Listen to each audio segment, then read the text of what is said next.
Some people still don't get what happened or why what happened in election 2024. Implicit Bias is here to explain it to you. I'm your host, Kevon Bordelon, in the Mr. Lester's top secret podcast lair located somewhere in downtown Lafayette. If you're watching on video, you know what the bar looks like here in the TSPL. Well, actually, the bar is the TSPL. Let me tell you about the crew who's here in the bar. We've got Walker Griffon, the Implicit Bias Pledge. You won't see him because we actually like you. He is better off dead. It's also his nickname. We've got the bar. We've got Mike the Drip Trammell. We've got, hey, you know what you should do, Lee Ritter. And of course, we've also got the rustic renegade, Caleb Morse, the Tan, the Myth, the Legend on the show. And I know it's not tan season, but it's good to have you back, Caleb. It's still there. Yeah. Oh, it's not. You can do the wipe on thing, right? Yeah. It's looking kind of orange. or you go to that old spray tan, Hey, tropical. hey, whatever. hey, It's hey. hot enough.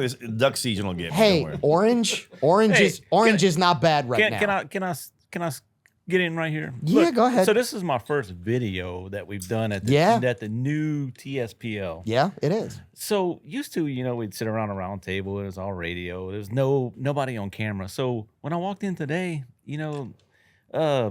Implicit Bias Nation, you're thinking Caleb Morris is such a tough guy and all. Look, he's got a little makeup room over here. Hell yeah, bro. When I gotta walked put on in, blush. Him and Kevon were doing makeup together.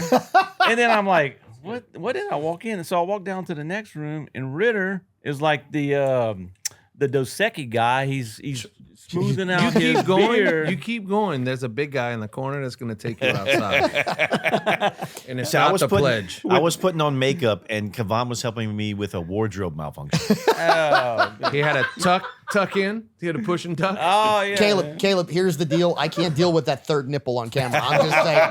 All right. So anyway, let's digress. Let's get back to why some people just still don't get it. And how do we know that some people still don't get it? Well, you know how we know? Because they'll tell you. Jimmy Kimmel actually told the entire nation when he went on his show the night after the election. Walker, go ahead and roll it. Good job. Yeah, go ahead, roll it, Walker. Roll that beautiful bean footage. yeah. We tried holding up for you. Walker, you were doing so well. No, it's not just not playing. I'm connected. The Bluetooth is up. Are you kidding me? It's just not playing. Hold on. Like everything's rolling. I'm connected to the Bluetooth. Let me see if No, I I just heard it through your phone. I just heard a little bit of audio through your phone. It's my Bluetooth's on. Walker, you're killing me here. I remember y'all were telling me. Let me this is try such to a get disappointment from the Sam. synopsis. Boom, boom, boom, boom. All right, hold on. Definitely a big drop off. I'm going to use my Jimmy Kimmel voice, all right? It was a terrible night for women, for children, You better start. You better, and for hundreds of thousands of there hardworking you go. immigrants That's Yeah. what I'm talking who make about. this country go. For healthcare, for our climate, for science, for science. Pause for a minute. Cry. Sniffle. Yeah, Oh, he you does got to that? sniffle. Oh, yeah, For he cried. journalism. Journalism? Yeah. For justice. For free speech. What? He His doesn't te- know. Slow down. I'm looking back at, like I'm reading a synopsis. Yeah. I haven't seen this. So It was highly okay. emotional. So yeah, and I'm so disappointed we can't get this in, and maybe we will, and Walker can Maybe- edit it in or something like that. Maybe this is why it was called the Man Show and not the Men Show. So let me say this. Kimmel gave exactly pretty much that speech that Caleb just recited, right? It was a terrible night for women. It was a terrible night for immigrants. It was a terrible night. At one point he says poor people. It was a terrible night for there was some other group of people that he listed. Here's the really funny part. Last I checked, Jimmy Kimmel's not a woman. He might be. I don't know. He might identify. He might look, but he's not that. He's not an immigrant. He definitely sure as hell ain't poor. He's definitely not a journalist. Who the hell do you think you are, Jimmy Kimmel? Right? When you say, and when I said people don't get it, here's what I meant. These people don't understand that their superiority complex to everyone else in the country sickens everyone else in the country. And what we saw as far as the electorate goes, it wasn't just a defeat. It wasn't just Trump winning. It wasn't just a victory. It was an ass whipping. It was a curb stomping. It was a mandate from the majority of American people. Trump didn't just win the Electoral College. Trump won the popular freaking vote in spite of LA, Dallas, Houston, Miami, and New York, the 5 largest markets in the United States. He won it all. Okay, come back to Kimball. Okay, Man, so- But Kimball, okay. to that Kimball, not Kimball, Kimmel. to that point, Kibble. right? Kimmel is so arrogant. He has such a superiority complex, and that's the entire left.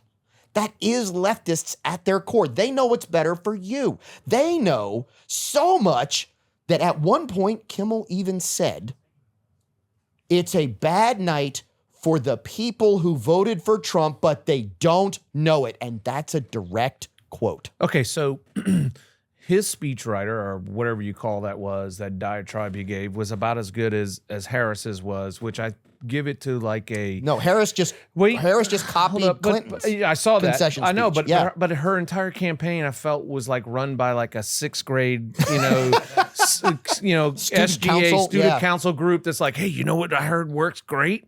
Let's go and not talk to the media for 101 days. Hey, you know what? Let's go and get on this podcast that no one knows except for our core base and talk for 20 minutes and leave.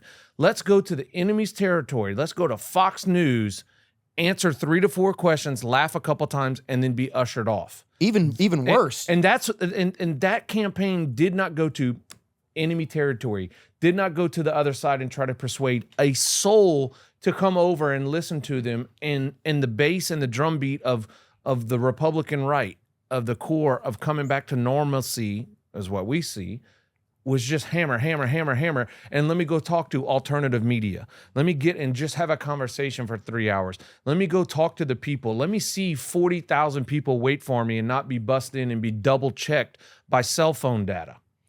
Let's just be raw and talk to the people. Here's where it all filters back to exactly what happened on Kimmel. It's all hubris. They didn't think they had to. They didn't think they needed to.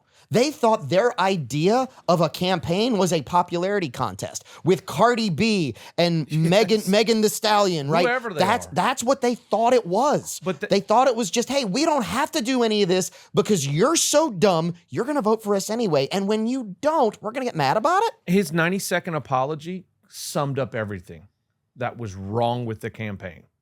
I don't disagree with that. I think it also gave just a glimpse into the hubris that is leftism. And does anybody watch But what was it? Cardi B who had to wait for the phone to come up before she could do her Yes, like speech. yes, and claims she wrote it. And claims she wrote it, which we know she didn't write it. Don't BS a BSer here. It was in crayon. Yeah. See how it comes up? I need to go back and watch all this. Dude, Like, this is great. I can't was believe you watching the missed it. clip. The Jimmy Kimmel thing was 16 minutes long, apparently. And like, I was trying to find out if somebody dubbed that over. This is before your time, but there was Meredith. He's mentioning Brooks. Walker. Yeah. Meredith Man in Brooks the- was man in a the was a back. singer years ago. You remember her hit song? Yeah. No. No, it was like, No? boop, gone.